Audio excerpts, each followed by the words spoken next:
Welcome to my top 10 list for the games that I most enjoyed playing during the year of 2025. Now this isn't a list of my favorite releases, it's just a list of my favorite games that I played throughout the year. But unlike last year where they were placed in whatever order, this time we'll go through them chronologically, starting from what I played at the start of the year to the end.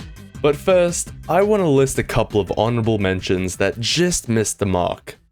Now Minecraft has been with me for my whole life, but during my once in a blue moon playthrough this year, I actually finally endured through it all and beat the Ender Dragon solo for, I think, my first time ever. Now that might be surprising for how much I've played this game over the years, considering I've easily put over 1,000 hours total, combining my time on the iPad, Switch, Xbox 360, Xbox One, and PC. And I've been playing the game long enough that I remember the time they first added rails and minecarts.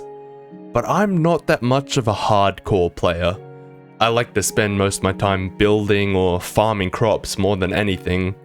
Hell, for that playthrough, the only reason I sat through beating the game and getting full netherite was just because I had keep inventory turned on. Now don't go booing me just yet, because it's not a pussy move, I promise. I just want to enjoy the game, and losing all of my enchanted diamond armor from some bullshit skeleton arrow pushing me into a pit of lava is not my type of fun. So I'd recommend keep inventory if you want a more casual and arguably more fun time playing the game. Now the reason this one didn't quite make it into the proper list is because 1, I've been playing it my whole life, and 2, I wouldn't quite put it in my top 10 favorite games this year. But I still wanted to mention it somewhere. And of course, Ark Raiders has been one of my most hyped games this year, and one of my favorite multiplayer shooters of all time. Now, I've talked about this game so much this year that I'm going to keep it super short, but it's just a once-in-a-lifetime type of game. The only reason it didn't make the list is just because it is a multiplayer game, and I wanted to try to keep the list to single-player story mode games only. And so for that reason, I'll just put it here. But with that being said, now we'll take a trip down memory lane to January of 2025 and talk about our first game, Marvel Spider-Man 1 and 2. I know it's kind of cheating to put these two games in the same spot, but it's my video, fuck you. Now I played Spider-Man Miles Morales all the way back in 2023, but with Spider-Man 2's PC port coming in late January, towards the very end of 2024, around New Year's actually, I finally decided to go back and play the first game, and like Miles Morales, I enjoyed every second. I mean, Spider-Man's a simple game. Open world exploration can be lackluster, but it's still fun to 100%.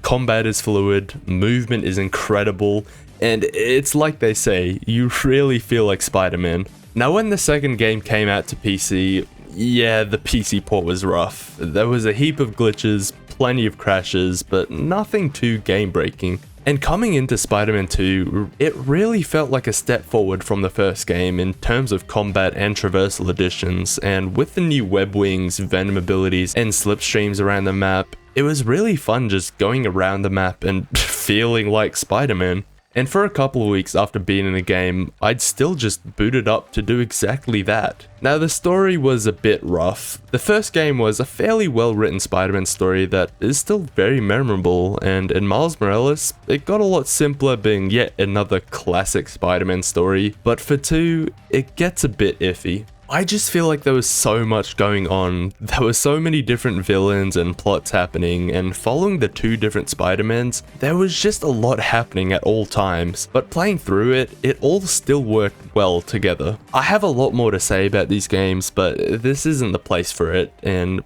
all I have to say is peak shit. And then of course, I returned to an absolute classic with Half-Life 2.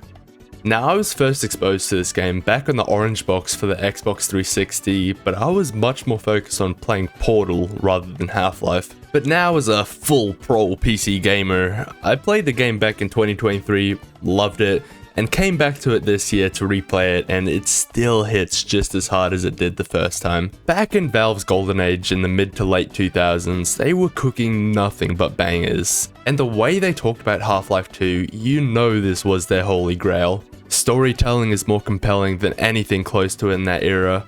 puzzles more intuitive, combat and progression smoother, there is no doubt that this is one of the best video games of all time. Now, I don't really like talking about Half-Life too much because there's nothing else I can say that hasn't been said before. And also the fact that I haven't even properly played through the episodes yet, which I know I have to, probably sometime during this year. But yeah, game's goated, Valve needs to step up, and Half-Life 3 is going to be better than we can expect. Probably not in this lifetime though. And then I played a title I've been looking at for quite a while with Firewatch, and it's a very short but very enjoyable little gem. The things I like about it most are also the ones that you notice instantly, with a cutesy, almost painted on art style, cozy and intriguing setting with very minimalistic gameplay. Firewatch does everything well throughout. Now yes, it is very short, with my own playthrough clocking in at about 3 hours, but not a second feels wasted. You play as a guy wanting to get away from the world and signs up for a job out in the woods where he, well, firewatches. And as you follow his journey, you go out to do specific tasks and uncover some kind of mystery going on. What I like most is how much control you have as a player. While it is mostly a walking simulator with the game pushing you towards where you go, you also have the choice to go where you please, explore where you want, and even choose your own dialogue options. I think the reason this game hits so close to home for me is because it reminds me of another one of my favorites I played the previous year with What Remains of Edith Finch, which is another cozy walking simulator type game with an interesting mystery attached. But Firewatch only just hit the mark to make this list for this year, and it's a nice little contained experience. And then once April hit, it was then that I first experienced The Last of Us Part 1. I have been obsessing over this game for most of the year, mostly due to all my time spent working on my Last of Us video on my main channel, which is still my magnum opus. I really put my blood, sweat and tears into this, and it is perfect.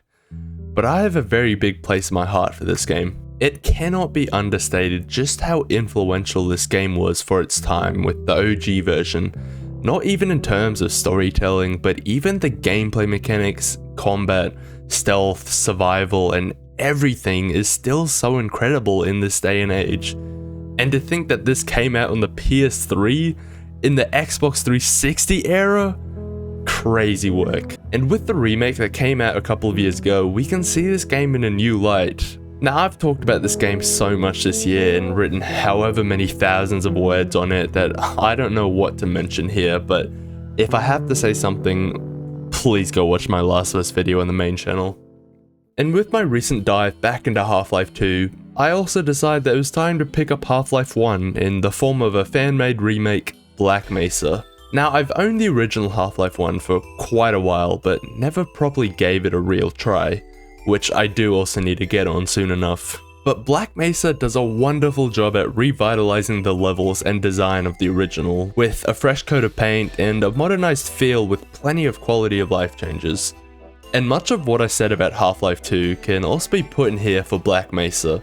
It's another action-filled journey following Gordon Freeman with classic Valve humor moments, peak gameplay, fun and unique enemies, and incredibly complex yet intuitive levels and puzzles. And I just don't know what to say, it's peak shit. But what stood out the most for me is how gorgeous everything is. The planet of Zen is so vibrant and colourful, the desert and Mesa outside the lab is so vast and vivid, and if you compare this game to the original anywhere, it's night and day. But that's not to say I think Black Mesa is better than the original, but it's just different. It makes me think of those memes where it's like, this is Half-Life in 2005 or something. But one game I really wanted to get to this year was Hollow Knight, and I'm glad to say I stuck through it this time. I first started playing the game all the way into early 2024, but I gave up on it for a while before coming back to it partway through 2025, and I'm so glad I did. There is not many games that get better the more you play it, but that was all I felt throughout Hollow Knight. Metroidvanias really aren't my thing. I'm not the biggest fan of backtracking a heap, and especially seeing things I can check out and explore. but not having the necessary items to reach it yet. But Hollow Knight just clicked for me some part through my playthrough, and I was locked in. Combat got better as you learnt enemy patterns, bosses were incredibly fun to fight as you went through the game, but all I have left to do is to get back to my Silksong playthrough. Eventually. And then I picked up one of my now favorite games of all time, Telltale's The Walking Dead. Now, I played through all 4 seasons, and they're all good, but some are definitely better than others. So here's my ranking for all 4 of them from best to worst. Season 1 is definitely on top. Lee is my GOAT, and as a contained experience, the way this first season had me feeling was just... man. And then at second, I have Season 4. As a conclusion to the story, I really enjoyed it, and it really brought all the events throughout the other seasons to a close.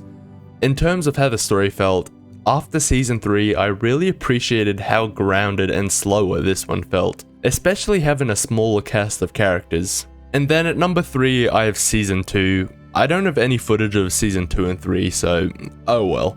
But as an extension from Season 1, it does a great job at continuing the story with a new set of characters and a few recognizable faces. Just more of the same peak shit. And lastly, I have Season 3.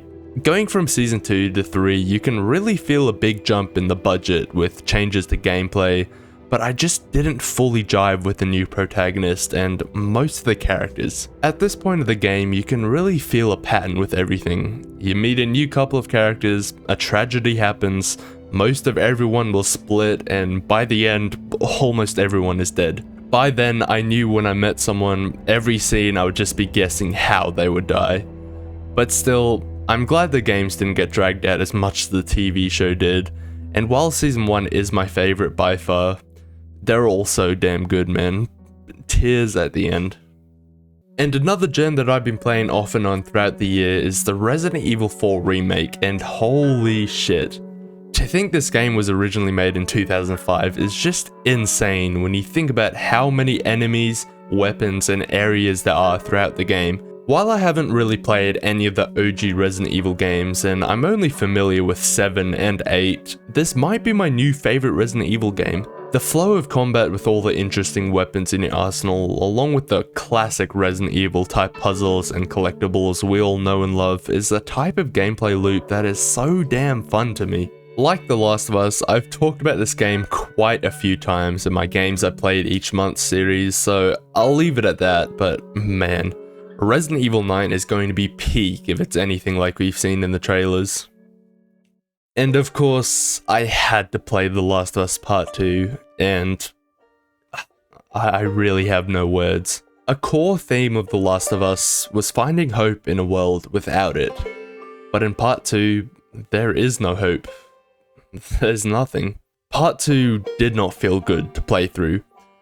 Every section throughout, every emotional cutscene or story beat really hurt. Nobody wins, nobody gets to be happy, but it is one of the best games I have ever played. Obviously, the combat and mechanics are much improved over the first, and no return mode is fun, but I don't want to talk about those things. I didn't know what to feel about the game when I beat it, and I still don't for the most part. But that's not because I don't understand it. I know what I'm feeling, but I cannot put my emotions into words, and I feel conflicted. 10 out of 10. And finally, in the last spot, I got to one of my most looked forward to releases with Death Stranding 2 on the beach. And man, I didn't know what I wanted out of a Death Stranding sequel, but this was everything and more. Combat and exploration is much improved. We have an even more bombastic story with incredibly memorable characters and even more mysterious story plots than the first. Now, I wasn't sure Kojima would be able to pull it off and surprise me more than the first game did, but oh, I was so wrong. I cannot wait for this game to come to PC so I can go back to it and have an even fuller experience, because since I had to borrow my mate's PS5, I had to almost speedrun through the story to finish it in time, but man, every second played is not one wasted, and I'ma need to reevaluate my top 5 favorite games of all time list with all of this year's gems. But anyways, thanks for a fantastic year. I hope to bring it back bigger and better for 2026, but keep expecting these types of videos. They ain't stopping anytime soon.